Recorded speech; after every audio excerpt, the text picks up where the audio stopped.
Good morning ভাই লোক।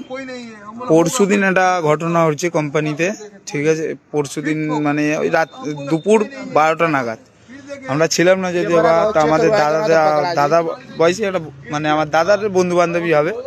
যাই হোক, চোর চুরি করেছে, ঠিক আছে। এইখানে এই কাঁচটা ভেঙেছে, ঠিক আছে, গাড়ির এইখানে ইট দিয়ে মেরে কাঁচটা ভেঙেছে। ভাঙার পরে গাড়ির মোবাইল ফোবাইল যা ছিল, ঠিক আছে, পয়সা 10-15 হাজার টাকা মতো ছিল, নিয়ে গেছে। তো নিয়ে যাওয়ার পরে চোরটাকে ধরতে গেছিল, ধরে প্রবলেম করতে গেছিল। তো দেখো দাদাটার অবস্থা দেখো।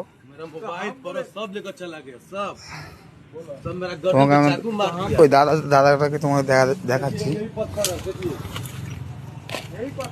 ये पत्थर से मारा था, ये पत्थर मेरा यहाँ पे स्टीयरिंग पे था।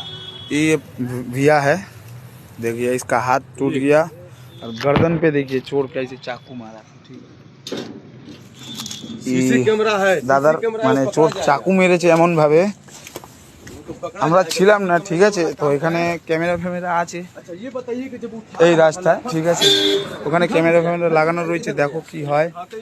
তো এই গাড়িটা আমরা একসাথে ওখান থেকে খাবার ফাবার বানিয়ে আগের দিন রাত্রিবেলা 31 তারিখে খাবার ফাবার বানিয়ে খেয়েছি। খাওয়ার পরে এসে গাড়ি ফের খালি করে লোড করতে গেলাম, লোড করে গিয়ে বর্ধমান থেকে খালি করে আজকে এসছি সকালবেলা। তো এরকম ঘটনা পরশু দিন দুপুরবেলা ওই 12টা নাগাদ চোর চুরি করতে এসেছিল। তো মোবাইল ফোবাইল যা ছিল নিয়ে গেছে, সেটাকে তো পাওয়া যায়নি। তো তারপরে ধরতে গিয়ে এরকম অবস্থা। তো এবার বলো, কোম্পানি কোনো ইয়ে করছে না, ঠিক আছে, কোম্পানির কোনো হেল্প নেই, ঠিক আছে, কোম্পানির কোনো হেল্প দিচ্ছে না। তাহলে এই গাড়ি এখানে যদি আমার কিছু হয়ে যেত, তো কোম্পানি তো কোনো হেল্প করছে না, তো এই গাড়ি কি কোম্পানিতে চালানো ঠিক হবে? সেটাই একটু তোমাদেরকে একটু খবর দিচ্ছি, ঠিক আছে। 3টে সেলাই পড়েছে দাদার, একদম পুরো একদম গলার কাছে, এমন চাকু মেরেছে। তো যাই হোক, গাড়ির নাম্বার হচ্ছে WB1111F0824, মানে আমারই লাটের গাড়ি 0806 আমার, ওখানে 0824। তো যাই হোক, এই ড্রাইভারটা এটা জানাশোনা চেনাশোনা দাদারা সবাই। তো এরকম ঘটনা এই জায়গায় হয়েছে। এখন কোম্পানির তো কোনো হেল্প হচ্ছে না, তাই এটার জন্য কি করা যাবে? তা আমরা ভাবছি এখন গাড়ি ছেড়ে দেবো, ডিউটি করব না এই কোম্পানিতে। তো দেখা যাক, তো নসিব কার কখনো কিছু বলা যাবে না। ঠান্ডাও লাগছে, জ্যাকেট ফ্যাকেট পরে আছি, এরকম অবস্থা। দাদার অবস্থা হাত ফাত পুরো এই আঙুল ফাঙুল ভেঙে গেছে, এইখানে 2টো আঙুল ভেঙে গেছে ওনারও। তো কি বলবো, কিছু বলার নেই। যদি এটা আমার হতো, তো কোম্পানির তো কোনো হেল্পই পাচ্ছি না কোম্পানি থেকে। তো যদি আমার হতো আমি কি করতাম সেটাই। যাই হোক, তো সবাই একটু দেখবে, ঠিক আছে। এটা হচ্ছে আমাদের বন্ধু বান্ধবের মধ্যে বন্ধু আমার, ঠিক আছে। এইখানে যে ক্যামেরাগুলো আছে, এখানে এখন চোরটাকে ধরা যাবে, ঠিক আছে। যেহেতু ও পালাচ্ছিল যখন, এখানে অনেক কটা ক্যামেরা রয়েছে গোডাউনের, ওখানে 2টো, ওখানে 2টো, আগে 2টো, সামনে এখানে 2টো, ঠিক আছে।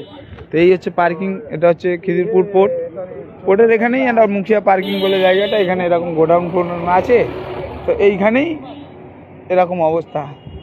তো যাই হোক, ভিডিওটা এইটুকুনি ছিল। তো এখন দেখা যাক কি হয়।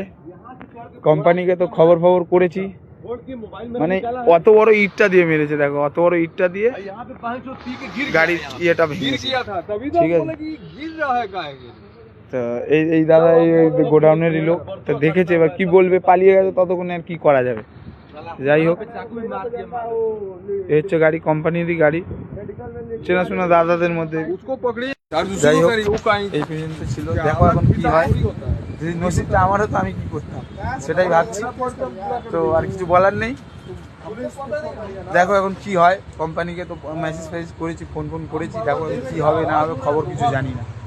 কি হবে দেখে তারপরে আবার যা হবে সেটার খবরটা আবার বলবো, ঠিক আছে।